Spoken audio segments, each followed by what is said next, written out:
आज আমি আম দিয়ে ডিমের অমলেট ঝোল বানাবো। তো সেটা আপনাদেরকে দেখাবো কিভাবে বানাবো। প্রথমে আমি কড়াই চাপিয়ে নিয়েছি, এর মধ্যে আলুগুলোকে আগে আলুগুলো ভেজে নিচ্ছি। আমি বেশি আলু দেব না, দুজনেই খাবো। ডিমটা আমি অল্প পেঁয়াজ দিয়ে আর নুন দিয়ে ফাটিয়ে নেব।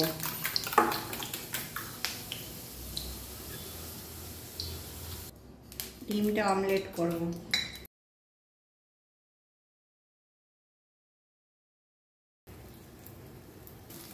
ডিম অমলেট করা হয়ে গেছে, এবার আমি ডিমটা তুলে নেব। কড়াইয়ে তেল দিয়ে দিয়েছি, তেজপাতা দিয়ে দিলাম, পেঁয়াজ বাটা দেব, এবারে আদা রসুন বাটাটা দিয়ে দেব, অল্প নুন দেব আর ভালো করে কষবো।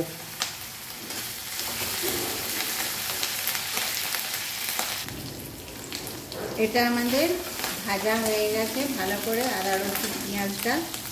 এর মধ্যে আছে জিরে ধনের বাটা 1 চামচ, মানে পাউডারটাতে আমি জল দিয়ে গুলে নিয়েছি, হলুদ, অল্প লঙ্কার গুঁড়ো আর কাঁচা লঙ্কা বাটা আছে। এটা দিয়ে দেব।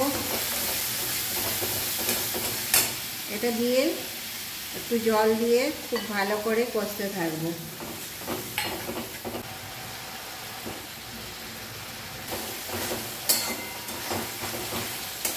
আমাদের কষা হয়ে গেছে, এখন ঝোলটা দেব।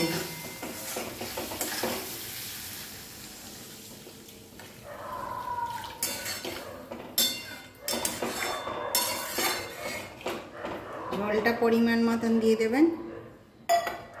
এবারে ঝোলটা ফুটে উঠুক। এবারে ঝোলটা ফুটে গেছে, আমি এর মধ্যে ডিমগুলো দিয়ে দেব আর কাঁচা লঙ্কা দিয়ে দেব।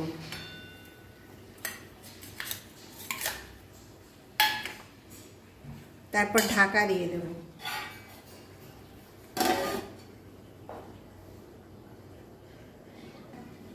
এবারে একটু খুলে দেখব।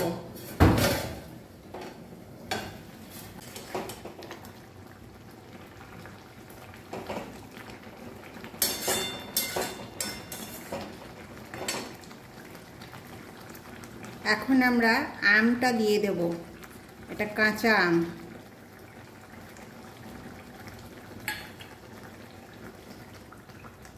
আবার ঢাকা দিয়ে দেব।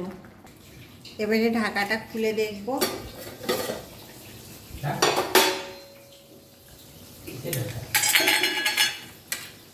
এখন আমরা এর মধ্যে একটু ধনেপাতা দিয়ে দেব।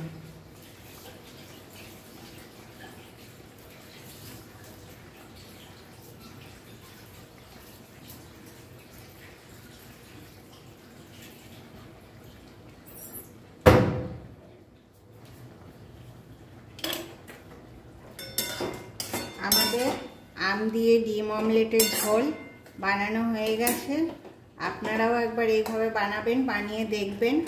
এতে একটুখানি টক টক স্বাদ আসে, খেতে খুব ভালো হয়। আর এতে আমি আর গরম মশলা দেব না, কেন কি এতে আম দিয়েছি। এর মধ্যে যদি আপনারা মনে করেন খুবই সামান্য চিনি দিতে পারেন, আমি আজকে চিনি দেব না। আর আমার চ্যানেলটাকে আপনারা লাইক, শেয়ার, সাবস্ক্রাইব করবেন, আমার পাশে থাকবেন। আর এই ডিম অমলেটের ঝোলটা আপনারা বানিয়ে খেয়ে দেখবেন, দিয়ে আমাকে কমেন্টে জানাবেন কেমন লেগেছে। তাহলে আজ এই পর্যন্ত, নেক্সট ভিডিওতে আবার দেখা হবে। নমস্কার।